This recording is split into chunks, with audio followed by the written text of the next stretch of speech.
Dessert at the family table becomes a nightmare when Mom drops the inheritance bombshell. The chocolate cake sits untouched as her words slice through the evening air like broken glass. Dad's cruel grin reveals years of hidden resentment bubbling beneath his forced smile. Grandpa's weathered hand grips his wooden cane knuckles white with tension before slamming it against the hardwood floor like a judge's gavel demanding order. The sound echoes through our dining room as accusations fly about Cousin Angela's twin daughters, supposedly needing the money more than me. 28 years of being the dutiful son crumbles in seconds. My engineering degree, my endless care for Grandpa during his stroke recovery, my sacrifice of moving back home after college instead of pursuing opportunities in Seattle, all rendered worthless by this single conversation. Tonight, everything I believed about family loyalty dies. The silence stretches like a taut wire ready to snap.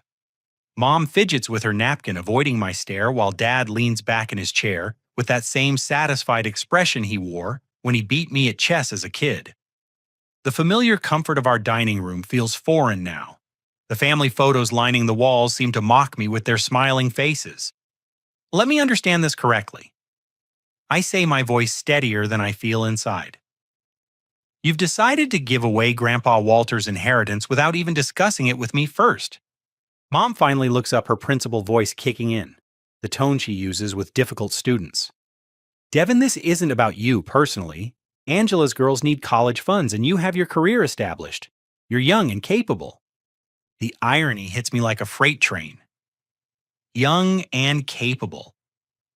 Those same words she used when I chose State University over MIT, staying close to help with Grandpa's care.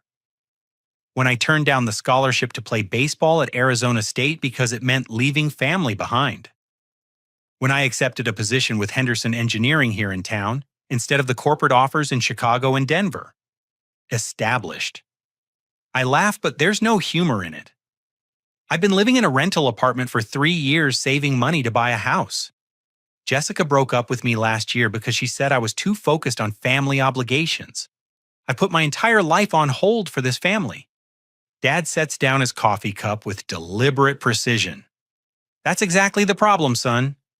You've been floating through life without real commitment. No wife, no mortgage, no serious responsibilities. Angela's got twin girls to raise and a husband struggling to keep his business afloat. My chest tightens as the pieces fall into place. The cold shoulders over the past 6 months. The way conversations stopped when I entered rooms. The sudden interest in my personal finances and dating life. They've been building this case against me, collecting evidence of my supposed failures. Grandpa Walter shifts in his chair, his stroke-affected left side making movement difficult, but his mind sharp as ever. At 79, he built this house with his own hands after returning from Vietnam. Every board, every nail, every coat of paint represents his dedication to creating something lasting for his family. Patricia, he says, addressing my mother with unusual formality, how long have you been planning this conversation? Mom's face flushes red. Dad, we've been discussing what's best for everyone. You always taught us to consider the needs of the whole family. The needs of the whole family. Grandpa repeats the words slowly like he's tasting something bitter. Tell me about these needs, Roger. Explain how your son's dedication to caring for me during my recovery counts for nothing. Dad shifts uncomfortably. Walter, it's not that we don't appreciate what Devin's done. But appreciation doesn't change the fact that Angela's children need immediate help. Devin can build his own future. His own future. Grandpa's fingers drum against his cane. The future he postponed when he came home from college to help me relearn how to walk. The future he sacrificed when he chose local employment to stay nearby. That future, the dining room feels smaller now, the walls pressing in, as family history rewrites itself before my eyes. Every sacrifice I made suddenly looks like weakness to them. Every choice to put family first becomes evidence of my inability to stand on my own. Angela's been calling me every week. Mom admits her voice growing stronger as she finds her justification. She's struggling, Dad. Really struggling. The twins need Brace's educational support college savings. Jake's auto shop is barely staying afloat with the economy.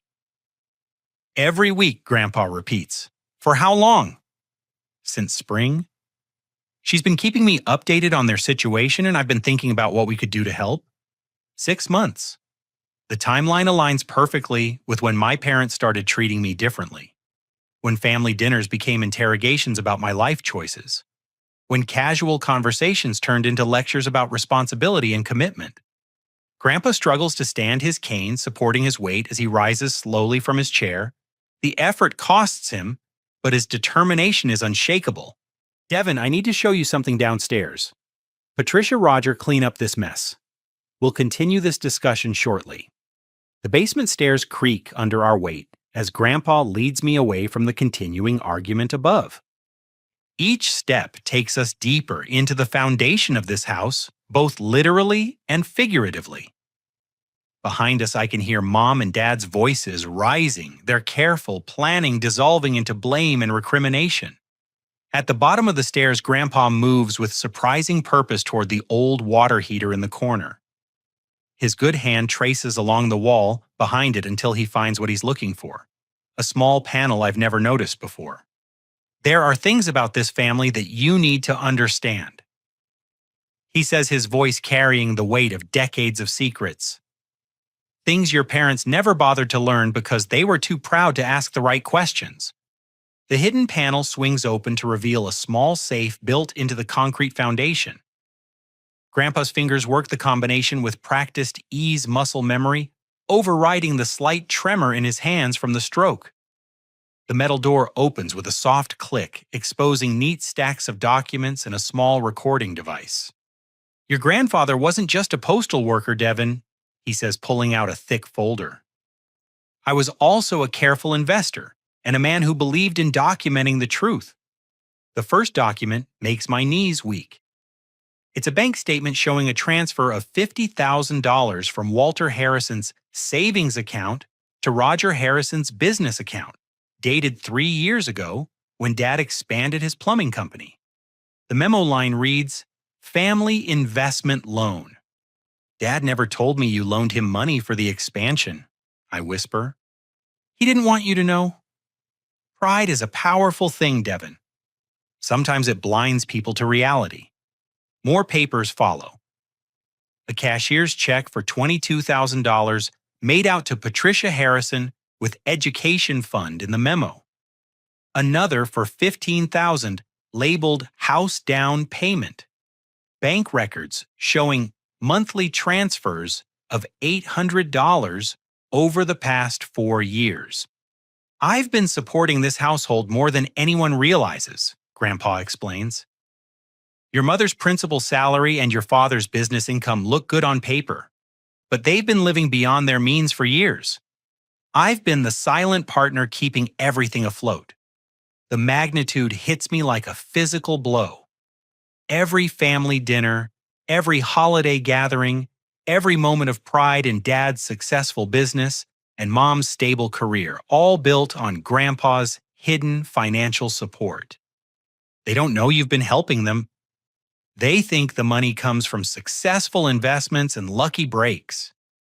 I've been careful to preserve your father's dignity by making the support look like business opportunities and anonymous gifts. Grandpa pulls out a manila envelope marked with today's date. Inside is a will, not the one Mom and Dad think exists, but a different document entirely. As I read, my hands start shaking. Everything comes to you, Devin. The house, the investments, the savings accounts they don't even know exist. But there's more. He shows me his phone, an iPhone that his physical therapist taught him to use during recovery. The screen displays a folder labeled Family Conversations with dozens of audio files. I've been recording conversations for the past 2 months. Call it an old man's paranoia, but something felt wrong about the way your parents were behaving. I wanted documentation. The first recording starts with Mom's voice crystal clear through the phone's speaker. Roger, I think we need to teach Devin a lesson about appreciation. He's never had to struggle for anything, never had to worry about money or responsibility. Dad's voice responds equally clear. Walter's been too soft on him, giving him everything, paying for his education, letting him live here rent-free during college. The boy doesn't understand the value of hard work. My stomach churns as I listen to my parents dissecting my character like I'm a failed science experiment. Every kindness Grandpa showed me becomes evidence of spoiling. Every choice I made to stay close to family becomes proof of dependence. Angela's been smart about this, Mom continues in the recording. She's positioned herself as the responsible one, the mother sacrificing for her children. Meanwhile, Devin floats through life without any real commitments. The inheritance announcement will wake him up. Dad agrees. Force him to grow up and take responsibility for his own future. Grandpa stops the recording and looks at me with sad eyes. There are 12 more hours of conversations like this. They've been planning tonight's announcement for weeks, convinced they're teaching you some kind of valuable lesson. The betrayal cuts deeper than any physical wound. Not just the inheritance decision, but the months of careful manipulation, the cold treatment, the loaded questions about my life choices, the subtle undermining of my confidence and self-worth. But there's something else you need to know about Angela, Grandpa says, pulling out his tablet computer. I've been doing some research of my own. The screen shows a Facebook page belonging to Angela Morrison.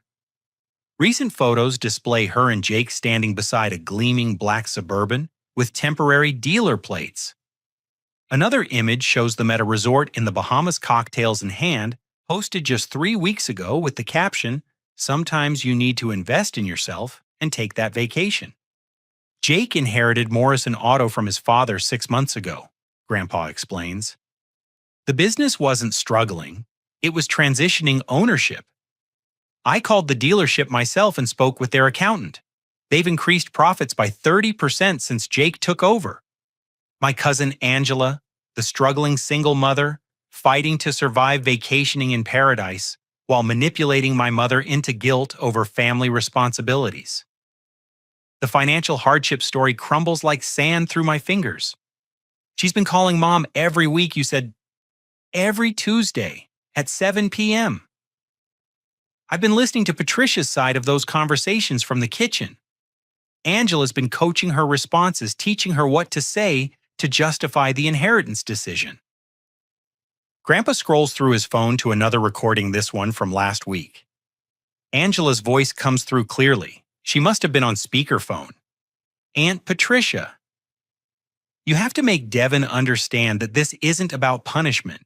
It's about family priorities. My girls need stability. And honestly, Devin's never shown much interest in building a real future. I know, honey, Mom responds. It's just difficult to see him as irresponsible when he's been so good to Dad during his recovery. But that's exactly my point, Angela continues. He's 28 years old and still living like a college student. No serious relationships, no property ownership, no long-term commitments. The girls need someone who understands responsibility. The manipulation is masterful and disgusting. Angela positioning herself as the voice of reason while systematically destroying my reputation within my own family. Every conversation designed to reinforce the narrative that I'm somehow unworthy of family inheritance. There's one more thing. Grandpa says, his voice heavy with exhaustion and disappointment. Tomorrow morning, Angela doesn't know it yet, but she's going to get a phone call. I've scheduled a family meeting with our lawyer for tomorrow afternoon. Everyone will be there. Your parents, Angela, Jake, your Aunt Sarah, Uncle Tom. Everyone who has an opinion about this inheritance situation. The basement feels charged with electricity as I process everything I've learned. The financial manipulation, the recorded conversations, the evidence of Angela's lies, the careful orchestration of my character assassination. What are you planning to do? Grandpa Walter grins for the first time all evening, and I see a flash of the sharp-minded veteran who built this house and raised this family. I'm going to let everyone speak their piece first. Let Angela dig herself deeper into her lies. Let your parents fully commit to their position. And then, Devin, we're going to show them what truth looks like when it's properly documented. Above us, the argument continues, voices rising and falling as Mom and Dad try to justify their decision to each other. But down here in the foundation of the house, surrounded by evidence of deception and manipulation, I finally understand that tomorrow will bring more than just a family meeting. Tomorrow will bring justice. Grandpa's tablet reveals folder after folder of evidence, each more damning than the last. Text messages between Angela and my mother stretch back 5 months, a carefully orchestrated campaign of manipulation disguised as family concern. Angela's first message sets the tone. Aunt Patricia, I've been thinking about Uncle Walter's situation and wondering if anyone's discussed practical matters with the family. I know it's sensitive, but planning ahead shows love. Mom's response reveals her vulnerability. We haven't really talked about inheritance details. Your uncle's still recovering well, and it feels premature to discuss such things. Of course, I understand completely. I just worry sometimes that certain family members might not appreciate what they have. The girls and I have learned not to take anything for granted since Jake's business troubles started. The progression is subtle, but relentless. Angela plants seeds of doubt about my character while positioning herself as the grateful, struggling relative who would never take family generosity for granted.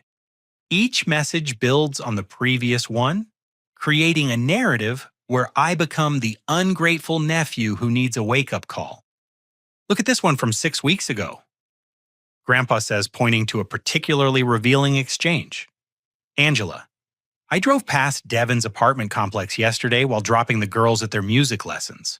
Such a nice area for a young professional. He must be doing really well financially to afford that location. Mom, he's always been comfortable with his choices. Sometimes I wonder if he's too comfortable, if you know what I mean. Angela, I completely understand. It's wonderful that he has such security, especially when other family members are facing real challenges. The girl's orthodontic treatment alone is going to cost us $8,000, and that's with insurance. She's brilliant at this, I admit, disgusted by the skill involved. Every compliment about my situation includes a subtle criticism, and every mention of her problems reinforces the contrast. Grandpa scrolls to more recent messages showing how Angela escalated her campaign as the inheritance announcement approached. This is from 2 weeks ago. Angela, Aunt Patricia, I hope this doesn't sound presumptuous, but I've been researching education savings plans for the twins. There are some incredible opportunities available if someone could help them get started.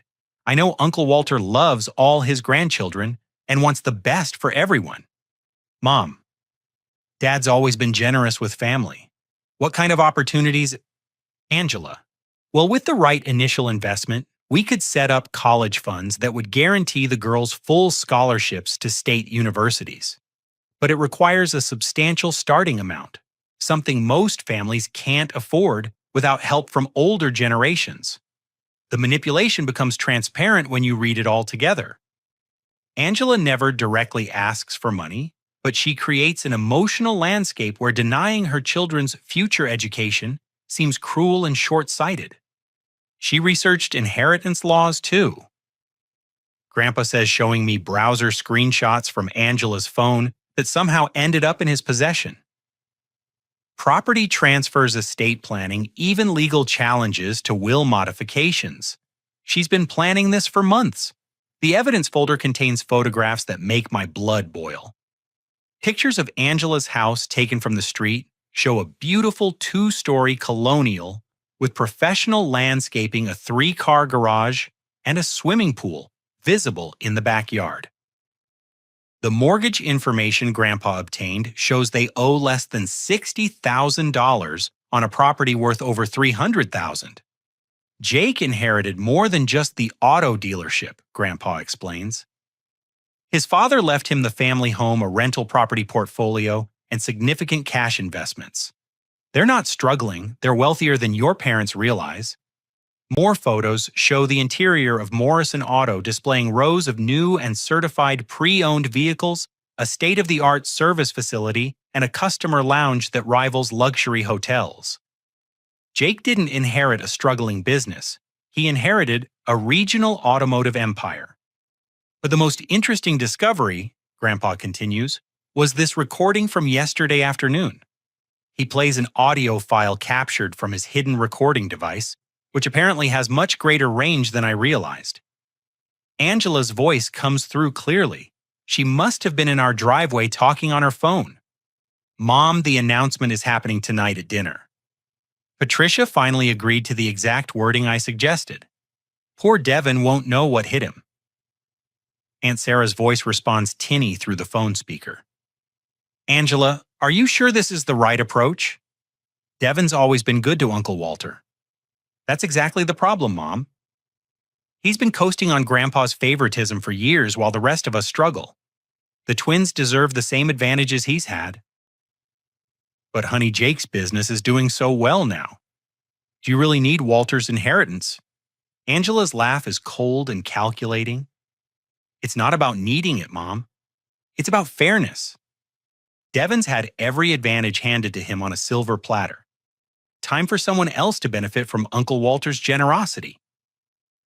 The recording continues with Angela detailing her strategy for tonight's announcement, including specific emotional triggers to use if I resist the decision. She coached my mother on timing, phrasing, even facial expressions to maximize the psychological impact. "She planned the dessert timing," I whisper in disbelief. "She told Mom to wait until after the main course so I'd feel relaxed and unprepared. Every detail calculated for maximum emotional damage," Grandpa confirms. "But she made one crucial mistake in her planning." He pulls out another device, a small digital recorder I recognize from his physical therapy sessions. "Angela doesn't know I've been recording family conversations since my stroke. The speech therapist suggested it to help me track my recovery progress, but I discovered it was useful for other purposes too." The next recording chills my blood. It's Angela's voice again, but this time she's talking to Jake in what sounds like their car. "Once we get control of Uncle Walter's inheritance, we need to move quickly on the lake house property.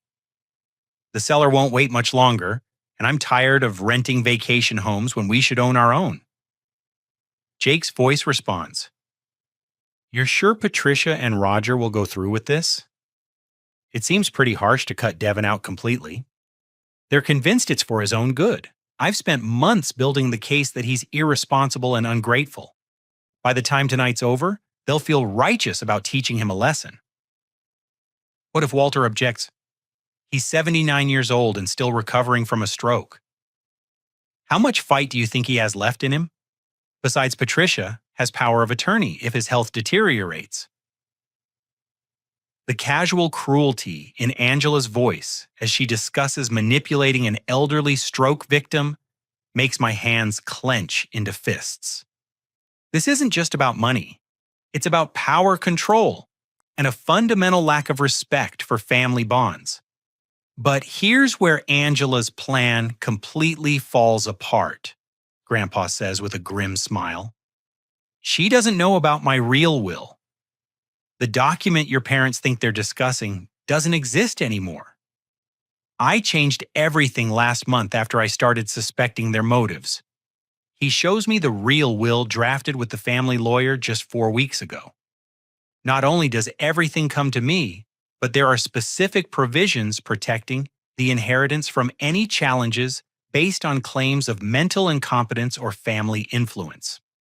More importantly," Grandpa continues, "Angela doesn't know about tomorrow's family meeting. I called everyone this morning. Your Aunt Sarah, Uncle Tom, Cousin Marcus, even Jake's business partner. Everyone who's been hearing Angela's version of events will be in one room when the truth comes out. The basement feels like a war room now, evidence of Angela's deception spread across Grandpa's workbench like battle plans. Months of careful manipulation documented lies, and calculated emotional abuse, all leading to tomorrow's confrontation. What do we do now, I ask? Grandpa's eyes gleam with the strategic thinking that served him well in Vietnam and 40 years of postal service management. Now, we go upstairs and let your parents finish digging their own graves. Let them fully commit to Angela's story. Let them defend the indefensible. Because tomorrow, when everyone hears the truth, the contrast between their words tonight and reality will be undeniable. As we climb the basement stairs, I can hear Mom crying and Dad's voice raised in frustration. Their carefully planned evening has already started falling apart, and they don't even know the worst is yet to come. Tomorrow, Angela's house of lies will collapse completely, but tonight we let them believe they're winning. The dining room looks like a battlefield when we return. Mom sits with her head in her hands, mascara streaked down her cheeks, while Dad paces near the windows like a caged animal. The remains of dinner sit abandoned on the table, chocolate cake now seeming obscene in the context of family betrayal. Dad, what did you tell him down there? Mom looks up with red-rimmed eyes, her principal composure completely shattered. Grandpa settles into his chair with deliberate calm, placing his cane within easy reach. I told him the truth, Patricia. Something this family seems to have forgotten how to do. Dad stops pacing and turns to face us. The truth. The truth is that Devin needs to learn responsibility. The truth is that Angela's children need help more than a 28-year-old man with no dependents. Tell me about Angela's children, Roger, Grandpa says quietly. Tell me about their specific needs. They need college funds, educational support, braces for their teeth. Jake's business is barely staying afloat and they're drowning in expenses. Drowning in expenses. Grandpa repeats the words like he's tasting poison. When did you last visit Angela's home, son? Dad's confidence falters slightly. It's been a while, maybe last Christmas. Why? Just curious about your knowledge of their living situation. Patricia, when did you last see Angela's children in person? Mom wipes her nose with her napkin. Angela brings them by occasionally, but with my schedule at school and their activities, it's hard to coordinate. We talk on the phone regularly, though. Regularly, every Tuesday at 7 p.m. to be precise. The specific timing makes Mom's eyes widen. She hadn't realized how predictable Angela's manipulation schedule had become. Grandpa pulls out his phone with theatrical precision. I think we should call Angela right now. Let her know about tomorrow's family meeting. Let her understand that all interested parties will be discussing the inheritance situation together. Tomorrow? Dad's voice cracks. Walter, there's no need to involve the extended family in private financial decisions. Private decisions. Grandpa's voice grows hard. Roger, when you plan to give away someone else's property to benefit people who've been lying about their circumstances, those decisions stop being private. Before anyone can object, Grandpa dials Angela's number and puts the call on speaker. The phone rings twice before Angela's cheerful voice fills the room. Uncle Walter. How lovely to hear from you. How are you feeling tonight? I'm feeling quite enlightened, Angela. I'm calling to invite you and Jake to a family meeting tomorrow afternoon at 2 o'clock. We'll be discussing inheritance matters with everyone present. A pause stretches across the connection. When Angela speaks again, her voice carries a subtle note of concern. Everyone, Uncle Walter, I think family financial discussions should probably stay within the immediate family. Interesting perspective, I disagree. I think everyone who's been discussing my estate should be present when final decisions are made. Your mother will be there along with Tom Marcus and, of course, Jake. Jake. Another pause. Uncle Walter, Jake doesn't really need to be involved in Harrison family business. Doesn't he? Patricia tells me his business struggles are the primary justification for redirecting Devin's inheritance. Seems like his circumstances are very relevant to tomorrow's discussion. Mom shoots Grandpa a panicked look, realizing the conversation is spiraling beyond her control. Dad moves closer to the phone as if proximity could help him manage the situation. Uncle Walter. Angela's voice takes on a soothing tone, The same one she probably uses with difficult customers at school functions. I appreciate you wanting to be thorough, but honestly, the important decisions have already been made. Patricia and Roger have thought this through carefully. Have they tell me, Angela, what specific research have you done on educational savings plans for Emma and Grace? The question catches Angela off guard. She stumbles slightly before recovering. Well, I've looked into various options. College costs are astronomical these days, and starting early makes such a difference. What's the current projected cost for in-state tuition at public universities in our state? It varies depending on the institution, but generally quite expensive. Give me a number, Angela. You've been planning their education funding for months. What's your target amount? The silence stretches uncomfortably long. Finally, Angela laughs nervously. Uncle Walter, I don't have all those figures memorized. That's why we need professional financial planning help. Grandpa's eyes meet mine across the table. Angela's caught in her first lie of the evening, and she doesn't even realize it. Her supposed months of research into education costs can't produce a single specific number. Professional financial planning help, Grandpa muses. Have you consulted with any financial advisors about the girls' education funds? We're in the process of researching our options. I see. And Jake's business troubles. Can you describe the specific challenges Morrison Auto is facing? Another pause. Well, the automotive industry is very competitive right now. Jake's working hard to maintain customer relationships and manage expenses. Maintain customer relationships. That's important in any service business. How many vehicles did Morrison Auto sell last month? Uncle Walter, I don't really get involved in the day-to-day business details. Jake handles all that. Grandpa nods at me, a slight smile playing at the corners of his mouth. Each question reveals more holes in Angela's carefully constructed story. She's been manipulating Mom with emotional appeals and vague references to hardship, but she lacks specific knowledge to support any of her claims. Well, Grandpa says cheerfully, tomorrow's meeting will be a perfect opportunity to discuss all these details with Jake present. I'm sure he can provide specific information about his business challenges. Actually, Angela's voice grows tense. Tomorrow afternoon might not work for us. The girls have activities and Jake has several important appointments. Cancel them. The command hangs in the air like a dropped bomb. Grandpa's tone carries the authority of a man who spent decades managing difficult employees and won't accept excuses. Uncle Walter, I don't think you understand how complicated our schedules are right now. I understand perfectly, Angela. I understand that you've spent months manipulating Patricia with stories about financial hardship while living quite comfortably. I understand that you've been coaching my daughter on what to say to justify stealing from her nephew. And I understand that tomorrow afternoon, everyone will be in the same room when we discuss these matters honestly. The phone goes silent except for the sound of Angela's rapid breathing. 2 o'clock tomorrow, Grandpa continues. Bring Jake and the girls. Bring documentation of your financial hardships and education planning research. Bring anything you think supports your claims about deserving Devon's inheritance. Uncle Walter, there's been some kind of misunderstanding. I never asked for anyone's inheritance.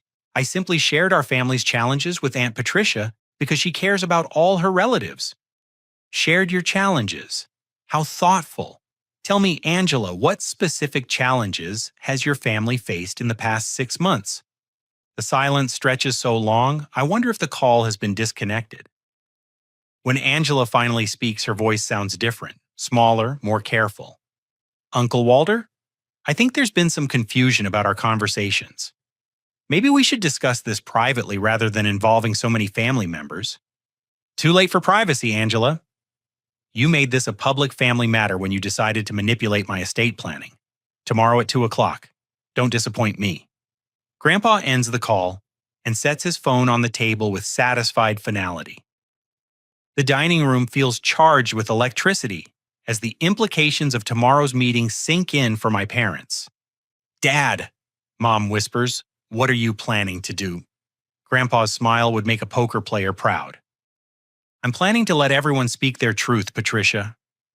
Angela can present her case for why she deserves Devon's inheritance. You and Roger can explain your reasoning for supporting her claim. And then I'm going to share some information that might change everyone's perspective. Dad's face has gone pale. Walter, if this is about us not consulting you before making decisions, we can discuss that privately. There's no need to involve the entire family in personal disagreements. Personal disagreements. Grandpa's voice grows cold. Roger, when you plan to steal from my grandson, based on lies and manipulation, it stops being personal.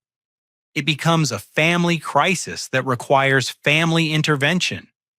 As I watch my parents struggle with the realization that their careful planning is unraveling, I feel a strange mix of satisfaction and sadness. Tomorrow will bring justice, but it will also destroy relationships that can never be fully repaired. The trap is set, and Angela has no idea what's waiting for her. The next morning arrives with the crisp clarity that follows a thunderstorm. I barely sleep, my mind replaying last night's revelations and anticipating the confrontation ahead. By 8 a.m., I'm in Grandpa's kitchen, helping him prepare for what he's calling the reckoning. Remember, he says, while reviewing his organized evidence folders, let Angela present her case first. Let her fully commit to her story before we reveal what we know. The more elaborate her lies become, the more devastating the truth will be. At 1:30 p.m., cars begin arriving in Grandpa's driveway. First comes Uncle Tom with his usual punctuality, followed by Aunt Sarah looking nervous and confused about the mysterious family meeting. Cousin Marcus arrives alone, his wife staying home with their young children, sensing this gathering might not be appropriate for kids. Then Angela's black Suburban pulls up, and I get my first look at the luxury vehicle that contradicts everything she's told my mother about financial hardship. The pristine paint gleams in the afternoon sun, and I can see the dealer plates are gone, now replaced with personalized tags reading Morrison Auto. Angela emerges from the driver's seat wearing what I recognize as expensive clothing, a designer outfit that probably costs more than most people spend on monthly groceries. Jake follows from the passenger side looking uncomfortable in a business suit that screams success rather than struggle. The twins, Emma and Grace, bound out of the back seat with the energy of healthy 12-year-olds. They're both carrying new tablets and wearing matching outfits that definitely weren't purchased at discount stores. Their orthodontic work is already completed, perfect smiles that belie any current need for expensive dental treatment. Uncle Walter, Angela calls out with theatrical warmth, approaching the front porch, where Grandpa waits in his favorite rocking chair. Thank you so much for organizing this family gathering. It's been too long since we've all been together. She leans down to hug him, and I notice her jewelry, diamond earrings, a tennis bracelet, and a watch that probably costs more than my monthly rent. This is not a woman drowning in financial hardship. Jake approaches more cautiously, extending his hand for a firm handshake. Mr. Harrison, I appreciate you including me in family discussions. I know business ownership comes with responsibilities to extended family. His words are carefully chosen, reinforcing the narrative that he's struggling with business burdens rather than celebrating recent success. Inside, the living room fills with family members settling into chairs and couches arranged in a loose circle. Mom and Dad sit together on the love seat, still looking shell-shocked from last night's revelations. Aunt Sarah chooses a chair near the window, while Uncle Tom and Marcus position themselves where they can observe everyone's reactions. The family lawyer William Chen arrives precisely at 2 o'clock carrying his briefcase and laptop computer. His presence adds formality to the gathering, making it clear this isn't just a casual family discussion. Before we begin, Angela says, rising from her seat with practiced confidence, I want everyone to understand that I never asked for special consideration regarding Uncle Walter's estate planning. When Aunt Patricia reached out to discuss family needs, I simply shared our situation honestly. She's already repositioning herself as the reluctant recipient rather than the active manipulator. The performance is smooth and well-rehearsed. Jake and I have been struggling to provide the opportunities we want for Emma and Grace. She continues gesturing toward the twins who sit quietly with their new tablets. The automotive business is incredibly challenging right now, and we're constantly worried about the girls' future education costs. Jake nods supportively, his expression conveying the weight of financial responsibility. Morrison Auto has been in my family for 3 generations, but keeping it viable in today's economy requires constant investment and sacrifice. Angela pulls out a manila folder and begins distributing copies of documents to family members. I've prepared some information about current college costs and the girls' educational needs. Emma and Grace are both academically gifted, and we want to ensure they have every opportunity to succeed. The papers show projected education expenses, orthodontic treatment estimates, and extracurricular activity costs. Everything looks professionally prepared and thoroughly researched, a stark contrast to her vague responses during last night's phone call. As you can see, Angela explains, providing proper educational opportunities requires substantial, upfront investment.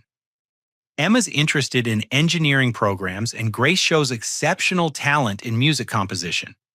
Both paths require specialized preparation that we simply can't afford without family support. She's good at this.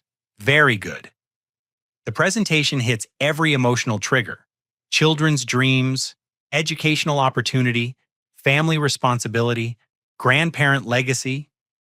If I didn't know the truth about her financial situation, I might be convinced too. Jake's business serves our entire regional community, she continues, but profit margins in automotive service are razor thin. Every dollar we earn gets reinvested in equipment training and customer service improvements. Jake pulls out his own folder, showing what appear to be business financial statements. We're committed to maintaining Morrison Auto's reputation for quality and integrity, even when it means personal sacrifice for our family. Uncle Tom studies the papers with the careful attention of someone who's managed his own small business for decades. These numbers show consistent revenue, but limited profit. How long have you been operating at these margins? Since I inherited the business 6 months ago, Jake responds. My father was conservative with pricing, and I've maintained his commitment to affordable service for working families in our community. The answer sounds noble and responsible. Angela smiles proudly at her husband's dedication to community service over profit maximization. Aunt Sarah looks at the education cost projections with concern. These college estimates seem very high. Are you sure these figures are accurate? Unfortunately, yes, Angela says sadly. Higher education costs have increased dramatically in recent years. We're looking at potentially $200,000 for both girls if they attend quality universities. The number hangs in the air like a challenge. $200,000, representing the difference between the twins' success and failure, between family support and selfish abandonment. That's why. Mom interjects, finally finding her voice. Roger and I felt the inheritance should help secure the girls' futures. Devin is young and capable of building his own financial security. Angela nods gratefully toward my mother. Aunt Patricia, I can't tell you how much your support means to our family.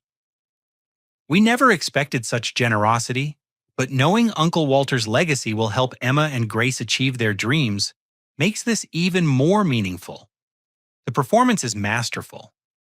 Angela has positioned herself as humble, grateful, and focused entirely on her children's welfare rather than personal gain. She's made my parents look wise and generous while making me appear selfish for objecting to children's educational opportunities. Grandpa has remained silent throughout Angela's presentation, his fingers drumming softly against his cane. Now he looks toward Mr. Chen and nods almost imperceptibly. Thank you, Angela, Grandpa says quietly. That was very thorough, very well prepared. Now I'd like to share some information that might be relevant to today's discussion. He signals to Mr. Chen, who opens his laptop and begins connecting cables to Grandpa's large-screen television. William, please show everyone the documents we reviewed yesterday. Angela's confident smile falters slightly as she realizes the presentation phase of the meeting has ended. Now comes something she didn't plan for, something she couldn't prepare for because she doesn't know what Grandpa discovered. The television screen illuminates with the first image, a photograph of Angela's house taken just 2 days ago, showing the beautiful colonial with professional landscaping 3-car garage and swimming pool clearly visible in the background. "This is Angela's current residence," Grandpa announces to the room. "As you can see, it's quite lovely. The property is valued at approximately $320,000 with a remaining mortgage balance of $58,000. Angela's face goes white as she realizes Grandpa has been investigating her claims. "Uncle Walter, I don't understand why our housing situation is relevant to this discussion." "Bear with me, dear. I think the relevance will become clear shortly." The television screen changes to show Morrison Auto's gleaming showroom and service facility. The images reveal a modern, thriving business with rows of pristine vehicles and state-of-the-art equipment, nothing like the struggling operation Angela described. "This is Morrison Auto as it exists today," Grandpa explains to the stunned family gathering. "Jake, perhaps you could explain how a failing business managed to expand its facility and double its inventory since your father's passing." Jake's confident demeanor crumbles as he realizes the scope of Grandpa's investigation. "Mr. Harrison, those photographs don't tell the complete story about our financial challenges. Don't they, William, please show the family Jake's inheritance documentation?" The screen displays legal documents detailing Jake's inheritance. The auto dealership, valued at $1.2 million, a rental property portfolio worth $400,000, liquid investments of $300,000, and the family home valued at $280,000. Uncle Tom whistles low under his breath. "Jake, you inherited nearly $2 million in assets 6 months ago." "It's not that simple," Angela interrupts desperately. "Inheritance comes with responsibilities and tax implications. The cash flow isn't what it appears on paper." "Cash flow," Grandpa repeats thoughtfully. "William, show them Angela and Jake's recent vacation photos." The screen fills with images pulled from social media accounts. Angela and Jake at a luxury resort in the Bahamas, cocktails in hand, grinning beside infinity pools and private beaches. The photos are dated just 3 weeks ago. Aunt Sarah gasps audibly. "Angela, you told me last month that you couldn't afford Grace's music lessons because money was too tight." "Mom, that vacation was a business write-off," Angela stammers. "Jake was exploring potential partnerships with Caribbean auto suppliers." "In the Bahamas?" Marcus asks incredulously. "What kind of auto suppliers operate from resort locations?" Grandpa raises his hand for silence. There's more. "William, please play the recorded conversations." The laptop speakers fill the room with Angela's voice from yesterday afternoon. "Mom, the announcement is happening tonight at dinner. Patricia finally agreed to the exact wording I suggested. Poor Devin won't know what hit him." Every family member turns to stare at Angela as her own words convict her of orchestrating the entire inheritance manipulation. Her face cycles through shock, denial, and growing panic as she realizes the trap closing around her. "That recording was taken without my permission," she protests weakly. "In my own driveway," Grandpa responds firmly. "On my own property, perfectly legal." The next recording plays Angela's conversation with Jake about the lake house purchase and her dismissive comments about Grandpa's age and health. The casual cruelty in her voice, discussing an elderly stroke victim as if he were an obstacle to remove, horrifies everyone present. Mom starts crying again, but this time her tears stem from shame rather than manipulation. "Angela, how could you use me like this? How could you make me hurt my own son?" "Aunt Patricia, those recordings are taken out of context. You don't understand the pressure Jake and I have been under." "What pressure?" Uncle Tom demands, his voice rising with anger. "The pressure of inheriting $2 million The pressure of taking luxury vacations while lying about financial hardship, Jake tries to salvage the situation. Look, we may have exaggerated our difficulties, but our concerns about the girls' education are legitimate. Are they Grandpa's signals for another document display? William showed them the girls' current education accounts. The screen reveals college savings plans for both Emma and Grace, each already containing over $40,000 and growing through monthly contributions of $1,500 each. Emma and Grace already have well-funded education accounts, Grandpa explains. Their college costs are essentially covered through Jake's inheritance planning and ongoing contributions. Grace looks up from her tablet with confusion. Daddy, I thought you said we couldn't afford college. The innocent question cuts through every adult excuse and justification. Angela has been using her own children as emotional props in a manipulation scheme, lying to them about their family's financial security. But the most interesting discovery, Grandpa continues relentlessly, was this conversation from 2 weeks ago. Angela's voice fills the room again, this time discussing education savings plans with someone identified as a financial advisor. We want to maximize the education accounts before the inheritance comes through. Once we have Uncle Walter's money, we can diversify into real estate investments and maybe that lakefront property we've been considering.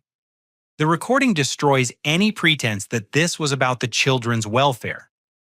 Angela's own words reveal she viewed the inheritance as investment capital for luxury purchases rather than educational necessity. Aunt Sarah stands up abruptly, her face flushed with anger and embarrassment. Angela Morrison, you are not the daughter I raised. Using your own children to steal from family members, lying to elderly relatives, I'm ashamed to call you my daughter. Mom, please, you don't understand the complete situation. I understand perfectly. You've been living a lie for months while manipulating people who love you. Marcus shakes his head in disgust. Angela? I've known you since we were kids. You were always competitive, but I never thought you'd sink this low. Grandpa raises his hand again. There's one final document everyone needs to see. The television displays a new will dated just 4 weeks ago.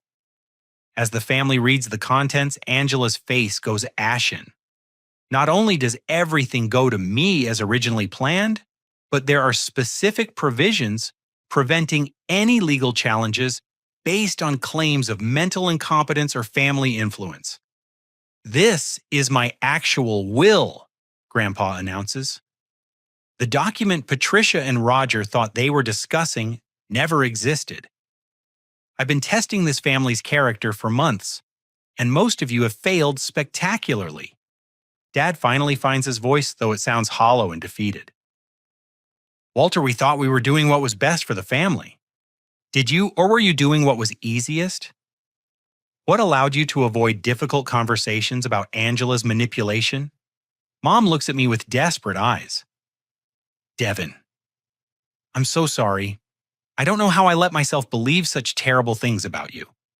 You believed them because you wanted to. I reply, my voice steady, despite the emotional turmoil inside. Because blaming me was easier than questioning Angela's motives. Angela makes one final desperate attempt to control the narrative. Uncle Walter, even if our circumstances aren't exactly what I described, the principle remains the same. Family should help family. The girls still deserve opportunities. You're absolutely right, Grandpa agrees. Family should help family. That's why Devin will receive my inheritance, because he's the only family member who helped me during my recovery without expecting anything in return. He turns to address Jake directly. Jake, you inherited a successful business and substantial wealth. Your daughter's educations are fully funded. You vacation in the Caribbean while claiming poverty. What exactly do you need my inheritance for? Jake can't meet Grandpa's eyes. Mr. Harrison, we may have made some mistakes in how we presented our situation. Mistakes.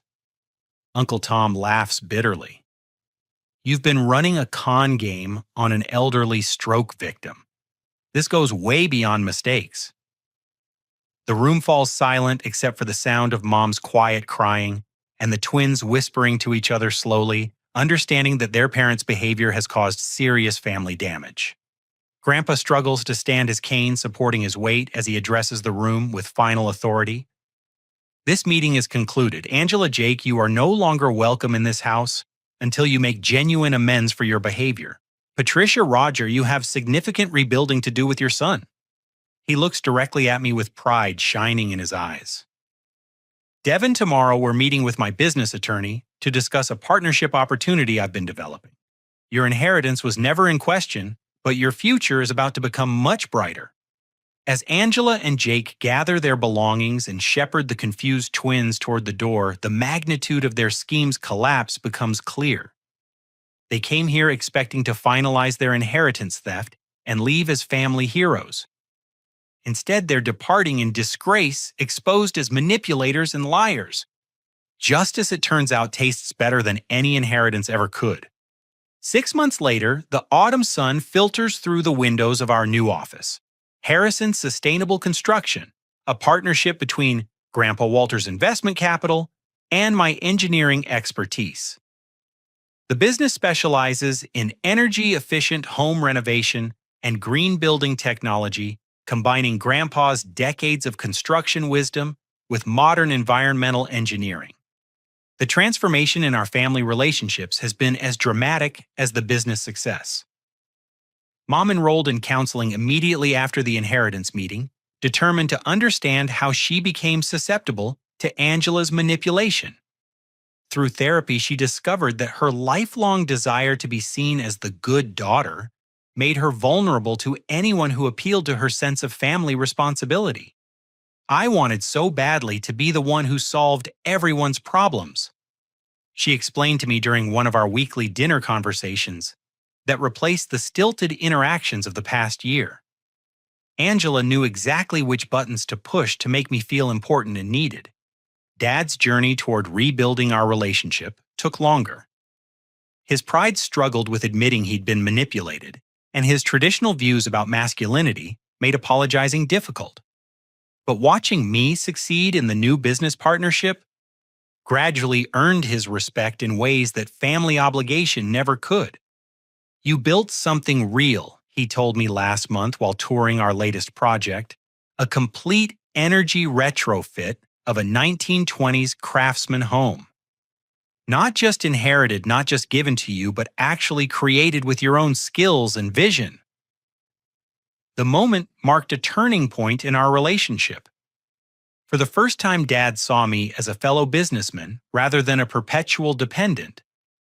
And I finally understood that his resentment came from feeling inadequate compared to Grandpa's generosity rather than actual disappointment in my choices. Angela and Jake's exile from family gatherings ended after 3 months, but their return came with conditions. They wrote formal apology letters to every family member acknowledging the specific ways their deception hurt relationships and trust. Angela entered therapy to address what her counselor diagnosed as narcissistic personality traits and an unhealthy relationship with money and status. Their financial situation, as expected, suffered no lasting damage. Morrison Auto continues thriving under Jake's management, and their various investments provide substantial passive income. The twins' education accounts remain fully funded, and their family lifestyle continues at the same comfortable level it maintained throughout the supposed hardship period. But the social consequences proved more significant than financial ones. Extended family members now view Angela and Jake with suspicion, carefully fact-checking any claims about difficulties or needs. Their manipulation attempt damaged their reputation within family circles and broader community relationships. The hardest part, Angela admitted during one awkward family barbecue, is knowing that everyone sees me differently now. I can't take back the lies or undo the hurt I caused. The twins Emma and Grace adapted to the family drama with the resilience of children, though they asked difficult questions about why their parents lied about money and education funding. Jake and Angela used the crisis as a teaching moment about honesty, consequences, and the importance of earned versus inherited success. Grandpa Walter's health continued improving throughout the summer, his physical therapy progressing beyond everyone's expectations.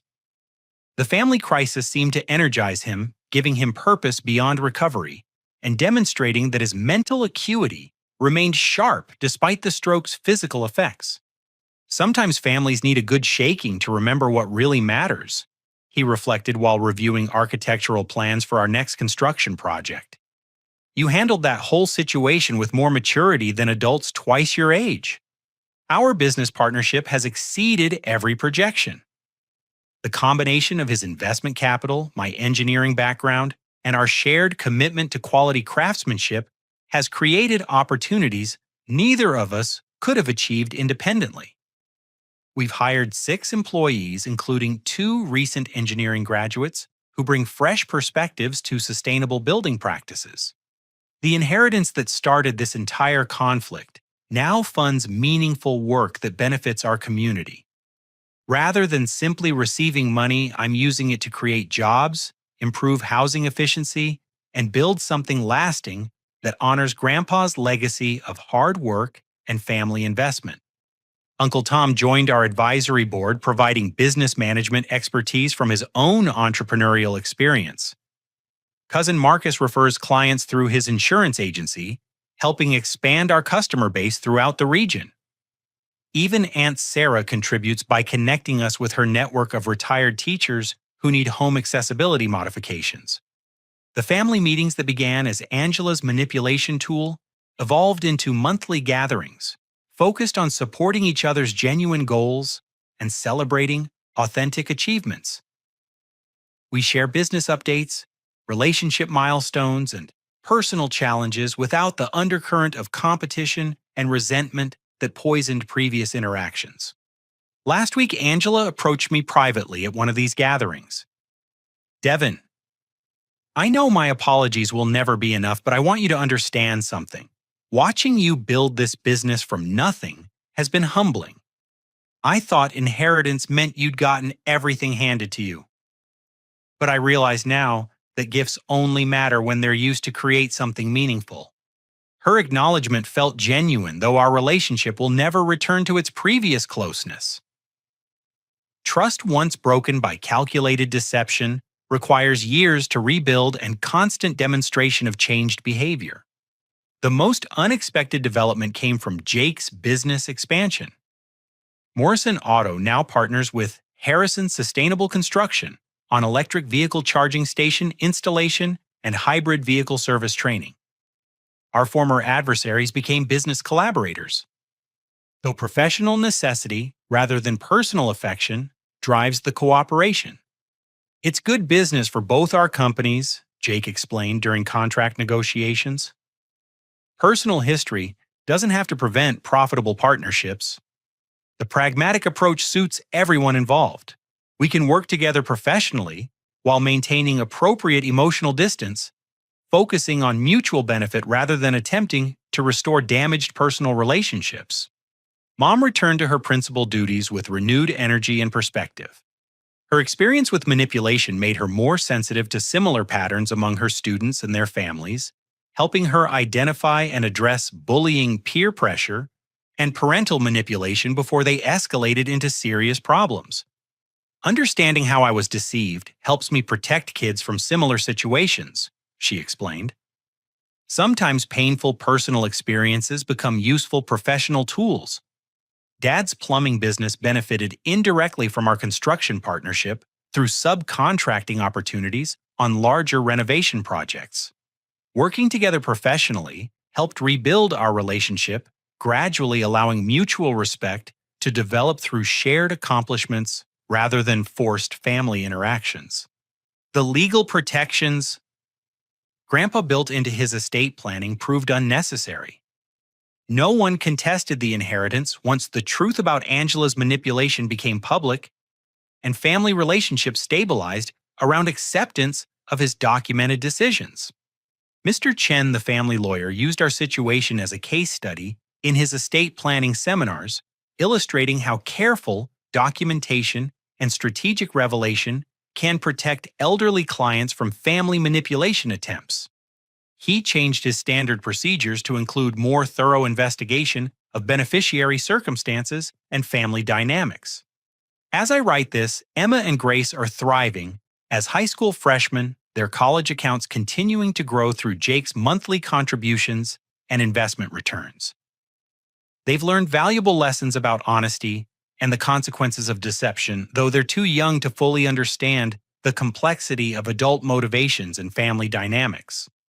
The lake house that Angela mentioned in her recorded conversations remains unpurchased. Their manipulation attempt cost them that particular luxury goal, though their overall financial security never faced genuine threat.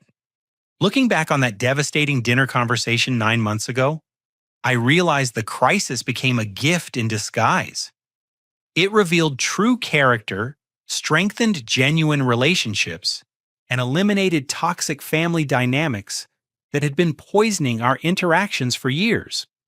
Most importantly, it taught me that inheritance isn't about receiving money. It's about honoring the sacrifices and wisdom of previous generations by using their gifts to create something meaningful for future generations. Grandpa Walter's real inheritance wasn't his financial assets. It was his example of integrity, strategic thinking, and commitment to family welfare over individual comfort. Those lessons proved more valuable than any monetary bequest could ever be. Now, as Harrison Sustainable Construction prepares to break ground on our largest project yet, a 40-unit affordable housing development using cutting-edge environmental technology, I understand what Grandpa meant when he said families need occasional shaking to remember what truly matters. Sometimes the people who try to tear you down end up lifting you higher than you ever imagined possible. The inheritance controversy that threatened to destroy our family ultimately strengthened it by forcing honest conversations about values, expectations, and the difference between earned and entitled success. Angela's manipulation attempt failed spectacularly, but it succeeded in teaching everyone involved important lessons about trust verification and the power of documented truth. As I watch Grandpa reviewing blueprints with the enthusiasm of a man half his age, I'm grateful for every moment of that terrible evening when dessert became a battlefield. Without Angela's betrayal, I might never have discovered my own strength, never built this business, never learned that the best inheritance is the opportunity to prove yourself worthy of previous generations' sacrifices. The question isn't whether your family has faced similar challenges with manipulation deception or inheritance conflicts. The question is whether you have the courage to document the truth, stand up for what's right, and transform crisis into opportunity for growth and positive change. Have you ever experienced family manipulation or had to choose between keeping peace and protecting truth? Share your story in the comments below. Sometimes the most painful family experiences become the foundation for the strongest relationships when handled with wisdom and integrity. If this story resonated with you, please like this video to help others find it when they're facing similar family challenges. Subscribe for more stories about overcoming betrayal and building genuine success despite difficult circumstances. Share this with anyone who needs to understand that truth always emerges eventually, and justice often comes to those patient enough to wait for the right moment. Thank you for listening to this journey from family betrayal to personal triumph. Remember that your worth isn't determined by other people's opinions or manipulations. It's proven through your actions, choices, and commitment to building something meaningful with whatever opportunities life presents. Until next time, keep building your own legacy based on truth, integrity, and genuine care for the people who matter most.